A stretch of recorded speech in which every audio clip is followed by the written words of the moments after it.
I don't believe that it's necessary to have to register your off-campus housing. I mean, employers really don't ask to make a map of where all the employers live. So, I mean, I feel it's just completely unnecessary and that it shouldn't be something that the school needs to take those kind of measures. And I mean, personally, I've had my car broken into, and it's not a fun feeling.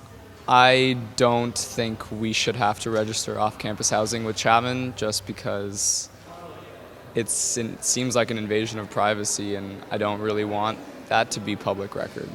I'm a big fan of privacy, and I think that people's lives remain private. I've had my house broken into before. I personally don't want my records out there. I don't think it's anyone's business other than my own.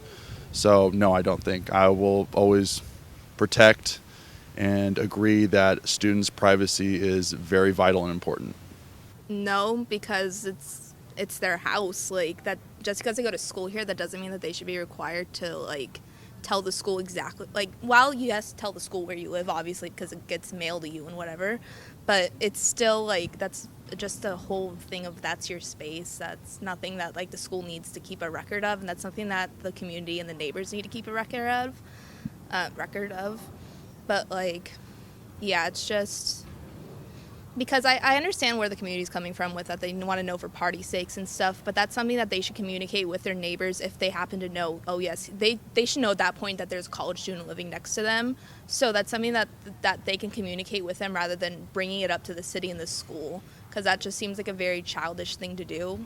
So the way I kind of feel about that is that I actually think that there are a lot of good benefits that could come with Chapman students registering their off-campus housing. I live off-campus, and that, to be a little more connected to Chapman could be great.